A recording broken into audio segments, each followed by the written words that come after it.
Once I built a railroad, made it run, made it race against time. Once I built a railroad, now it's done. Brother, can you spare a dime? Once in khaki suits, gee, we looked swell, full of that Yankee doodle-dum. 500,000 boots went slogging through hell, and I was the kid with a drum. Say, don't you remember they called me Al? It was Al all the time. Say, don't you remember I'm your pal? Buddy, can you spare a dime? This is a story of America in the Depression, how the economic collapse changed our outlook on the world. The Depression challenged the fundamental American belief about itself, that it was a land of constant growth and ever-present economic abundance, and that Americans were a people of plenty, with not only a unique heritage of natural resources, but an infallible economic system. The Depression negated all that and made Americans realize that they were vulnerable and dependent on the rest of the world. The Depression, after all, was worldwide. I have been selected. The inauguration of Herbert Hoover, March 4th, 1929. Of the country. I propose to do so to the extent of my own ability. But the measure of success that the government shall attain will depend upon the moral support which you, as citizens, extend. If we survey the situation of our nation, both at home and abroad, we find many satisfactions. We find some causes for concern. We have emerged from the losses of the Great War and the reconstruction following it with increased virility and strength.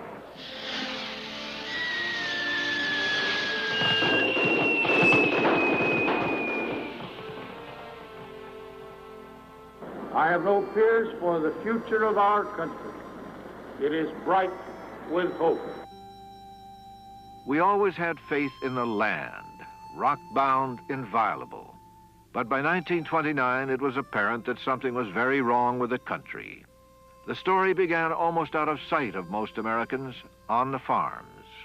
An advance warning of the Depression could be seen in rural America, where farmer after farmer came up against a wall of impossible economic barriers. Supply had outstripped demand, the cost of farm equipment had soared. Farms that had been in families for generations were lost.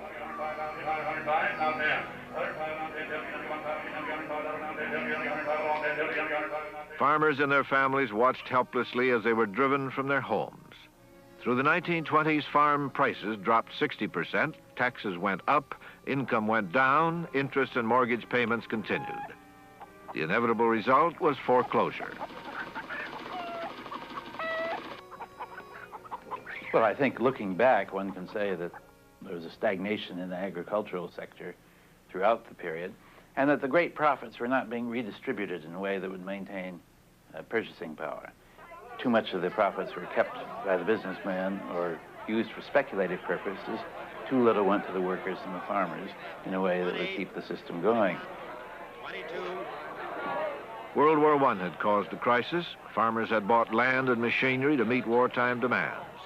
The armistice wiped out the market and brought on disaster. By 1935, 750,000 farms would be lost.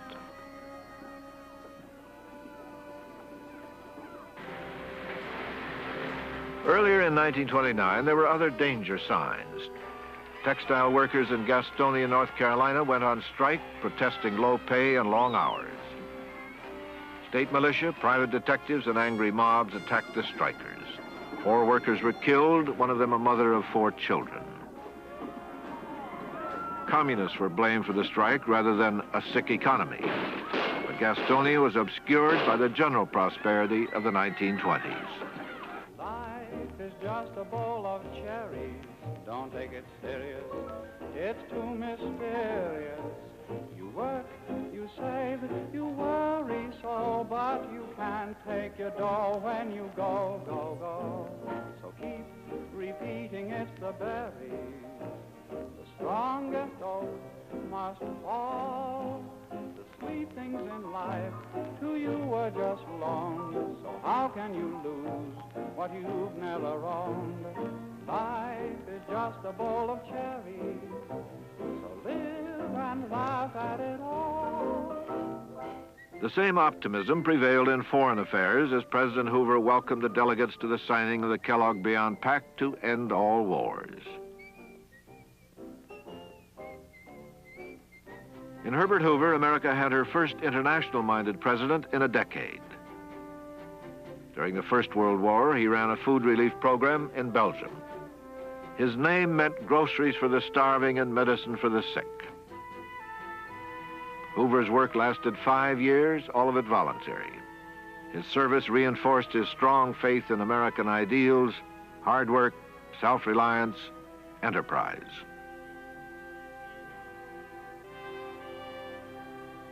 During Hoover's presidency, economic growth seemed unlimited. Paper profits on the stock market soared into the billions of dollars. During the 1920s, Americans were on a get-rich-quick binge. Increased industrial production coined profits for the country's leading industries. Higher profits raised corporate expectations and production. And the cycle accelerated at an incredible rate. And through it all, speculation in the stock market pushed prices to dizzying heights.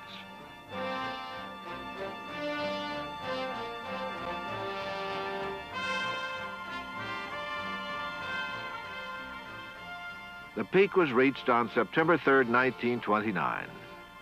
Then began the long slide that would end only in 1932.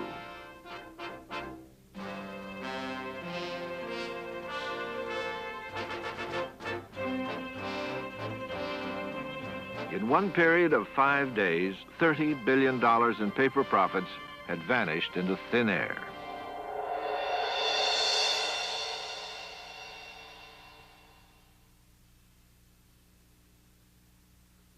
The Great Depression had begun, though few people knew it. At first, only a handful were unemployed. Workers suddenly jobless bought surplus apples on credit, then sold them at a profit.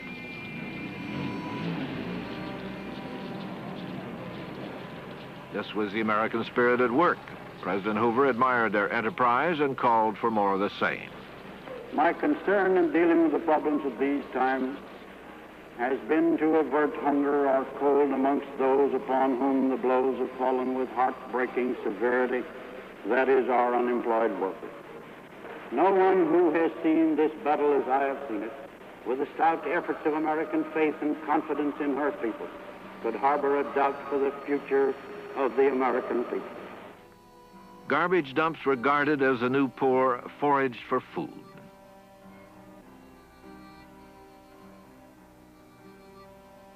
The Depression's immediate impact on foreign policy was in economic terms. Every country in the world tried to seal itself, tried to contain the economic consequences of the Depression, tried to prevent other countries from exporting the Depression to it and thereby compounding their own troubles.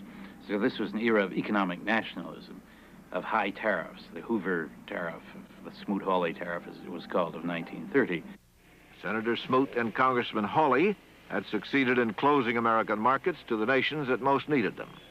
Their tariff bill started a frantic race to get foreign imports into the United States before the trade barriers went up. President Hoover signed the bill in spite of a protest by 1,000 economists and 24 foreign nations, which in turn retaliated against American products. The resulting tariff war caused international shock waves. The whole history, the interwar history, I think, it was very much influenced, probably basically determined, I think, by the World Depression. Certainly that's true to a certain extent in Europe, I think. It's very true in Japan. Agricultural prices fell to half of what they'd been, and half of Japan was still an agricultural country. The markets of the world began to be shut to the Japanese as countries worrying about the Depression began to put on restrictionism, not only for their countries themselves, but for their empires. And the Japanese began to see themselves really being shut out at that time. If that had not happened, much of the rest that happened, the going towards expansionism, which finally led again to a confrontation with the United States and then eventually war, I don't think that would have come. The economic chaos of the Depression undermined the democratic government in Germany and paved the way for Adolf Hitler's Nazi Party.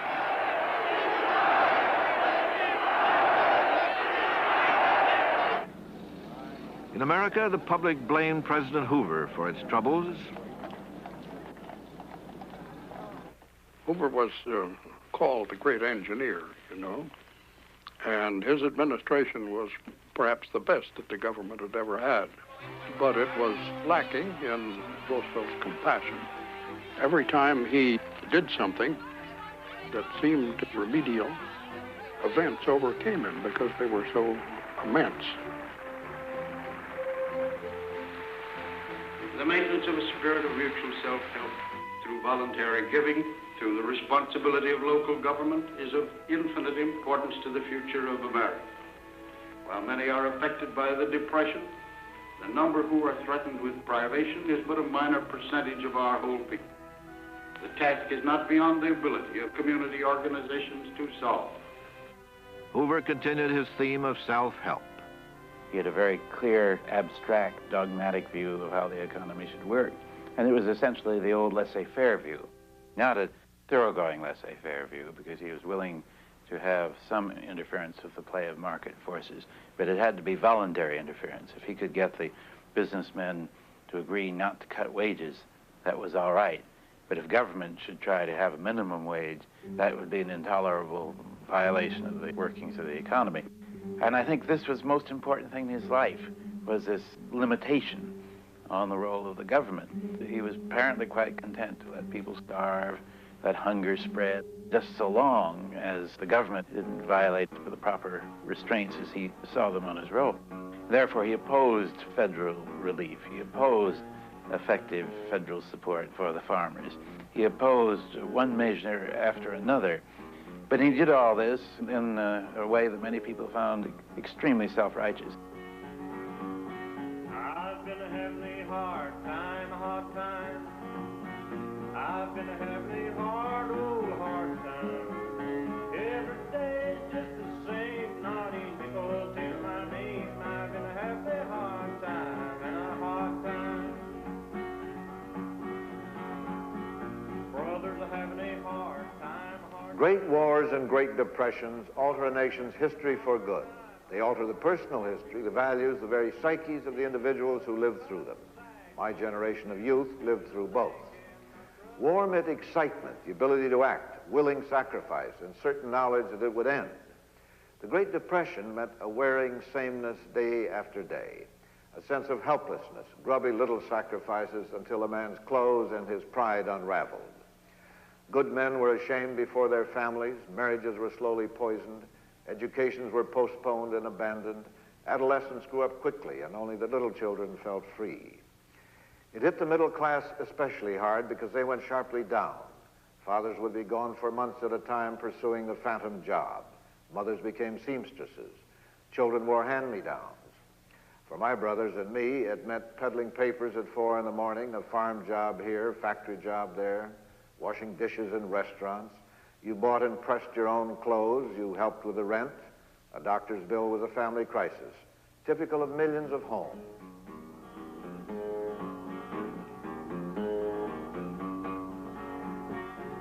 And my father's having a hard time, hard time. Father's having a hard time, hard time. He can't get no liquor and gin 'cause he ain't got a cent. And my daddy's having a hard, old hard time. It broke people's faith in their government, destroyed a respect for business leaders. Suddenly, America was not God's country, but as vulnerable as others. It had happened, after all, for everyone but farmers, almost as suddenly as war, and right after the greatest 10-year increase in material production in our history. America had lost its magic key to eternal prosperity. No one could find it as the years dragged by. I'm asking you, Lord, what are we gonna do, Lord? Everybody's having a hard and a hard time.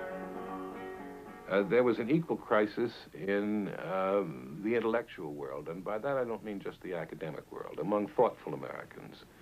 who had viewed progress as a kind of quintessentially American phenomenon, who had expected things always to get better, and who now found themselves in a Great Depression that was prolonged as well as vicious. This shook the confidence both of common people and of self-conscious intellectually people in their country with a curious effect. With the crises of the 30s, with the loss of confidence in the 30s, Americans tried to find things in their past which seemed to constitute a heritage they could cling to and regain. Artists like Thomas Hart Benton examined their American roots in muscular and turbulent forms. Writers in the Depression turned to social criticism. John Dos Passos was a passionate polemicist on America's injustices. Edmund Wilson, the critic, embraced communism. His tract, Culture and Crisis, indicted American capitalism. Richard Wright, one of America's first great black authors, was spawned by Chicago's communist John Reed Club. Liberal causes attracted playwright Sherwood Anderson and Theodore Dreiser, who led an expedition to investigate reports of violence against Kentucky miners. Upton Sinclair, like many writers, was angered by the excesses of the American system. Of course, this despair with capitalism, which became fairly widespread, and people thought, well, this sort of a crisis would never occur under a socialist system. This did stimulate a good deal of what you might call socialist thinking. It shook people's faith in the free enterprise system, in capitalism. 12 million unemployed brought the Communist Party into the streets. Its vocal, often violent tactics invited angry retaliation from the radical right. Congressman Martin Dies of Texas. Our unemployment problem was transferred to the United States from foreign lands. And if we had refused admission to the 16,500,000 foreign-born in our midst, there would be no serious unemployment problem to harass us. The Depression also led many Americans to feel that they wanted even more isolation from European society, because one view was that the Depression in America did not come because of deficiencies in the American economy, but rather that it was the virus of Europe that had spread the Depression. After all, the first closure of banks took place in Austria, in Vienna, and then there was a spread of those closures across Europe, which reached the United States a bit later. And this certainly gave many people, including Herbert Hoover, an opportunity to argue that the Depression had been brought to America because of European events. And if we could have only been more insulated from Europe, we might well not have fallen into the Depression ourselves. The Austrian bank closing led Hoover to declare a one-year moratorium on war debts and reparations. He did not consult the French, who objected. They stalled a plan for a fatal 2 weeks. Then it was too late to restore the confidence that Hoover felt would ease the crisis. No greater contribution can be made to economic relief today than the conclusive day-to-day demonstration that progress is being made in relieving stress and strain, which now so oppress the atmosphere of the family of nations. Hoover's solution failed to stop the tide of European economic collapse. Germany's banks also closed.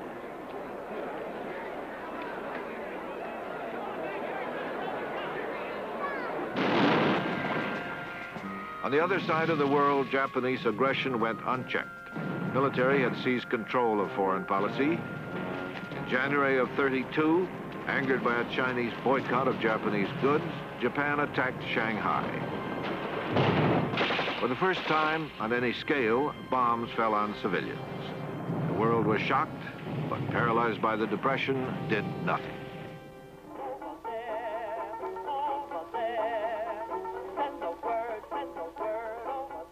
The end of Hooverism came during the hot summer of 1932. During June, thousands of World War veterans had been streaming into Washington. They came to lobby for a bill that proposed immediate payment of a veteran's bonus not due and payable until 1945. President Hoover opposed paying them and threatened to veto the bill.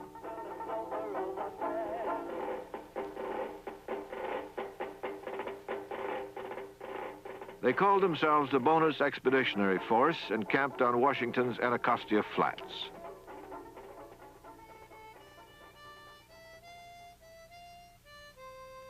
The veterans brought with them their families and the despair that had plagued them for 2 years. One of the observers at Anacostia Flats was the writer John Dos Passos. Anacostia Flats is a ghost of an army camp, he wrote. Instead of the tents and the long tar paper barracks, the men are sleeping in little lean-tos built out of old newspapers, cardboard boxes, packing crates, every kind of cockeyed makeshift shelter from the rain, scraped together out of the city dump. The doughboys have changed too. There's the same goulash of faces and dialects, foreigners' pidgin English, lingos from industrial towns and farming towns. But we were all youngsters then. Now we are getting on to middle life. Sunken eyes, hollow cheeks off bread lines. In these men's faces, as in the Pharaoh's dream, the lean years have eaten up the fat years already. The Senate voted on the bonus as veterans waited on the Capitol steps. Their plea failed. The bill was rejected. The veterans dispersed, but 2,000 of them stayed on, hopelessly, obstinately. On July 28th, Washington police were ordered to evacuate the veterans. The White House became uneasy. President Hoover suspected a communist plot, subversion. One policeman pulled his gun and killed 2 veterans. President Hoover then ordered the Army, under General Douglas MacArthur, to oust the veterans. General MacArthur personally commanded an invasion force of cavalry tanks, a machine gun squad, and 4 infantry companies with tear gas. The veterans were confused and cheered at first. Suddenly, there was chaos.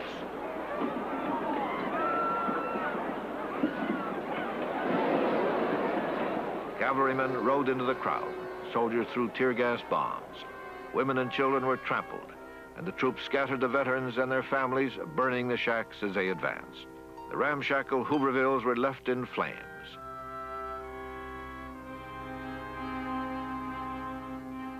The mission was considered a success because no one was killed, but Washington was burning that night, and Hoover's version of American individualism was dead forever.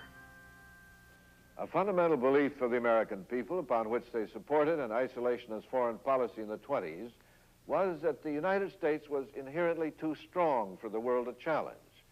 This belief vanished, not as a result of war, but because of economic decay. The American people learned through the agonies of the Great Depression that foreign affairs meant something more than diplomats, armies, and treaties. The collapse of 29 was not only the most serious challenge ever presented to the face of American optimism, it was also the beginning of an awareness that the United States could not isolate herself from the world. Americans now began to ask whether it was possible for their nation to be self-sufficient, and a majority concluded it could not be. The Civil War was America's first great failure. The Depression was the second.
World War I had caused a crisis. Farmers had bought land and machinery to meet wartime demands. The armistice wiped out the market and brought on disaster. By 1935, 750,000 farms would be lost.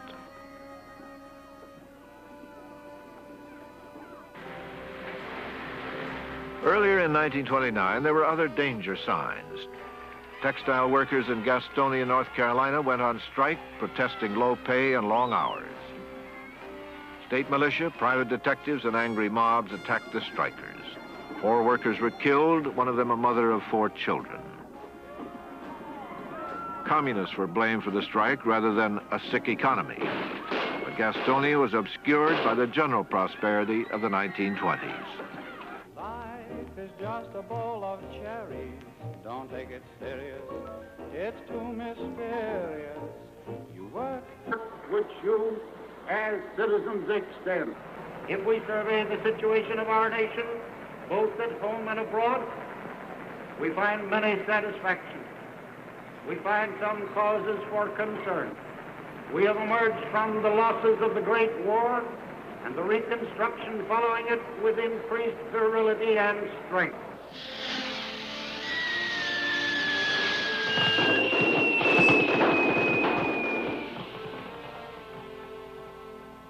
I have no fears for the future of our country. It is bright with hope. We always had faith in the land, rock-bound, inviolable.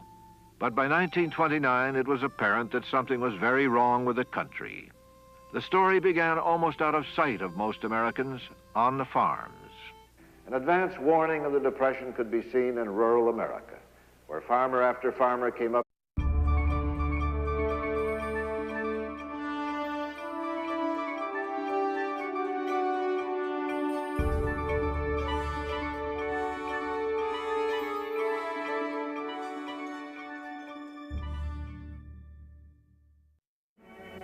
Once I built a railroad, made it run, made it race against time. Once I built a railroad, now it's done. Brother, can you spare a dime? Once in khaki suits, gee, we looked swell, full of that Yankee Doodle-Dum. 500,000 boots went slogging through hell, and I was the kid with a drum. Say, don't you remember they called me Al? It was Al all the time. Say, Up against a wall of impossible economic barriers, supply had outstripped demand, the cost of farm equipment had soared. Farms that had been in families for generations were lost.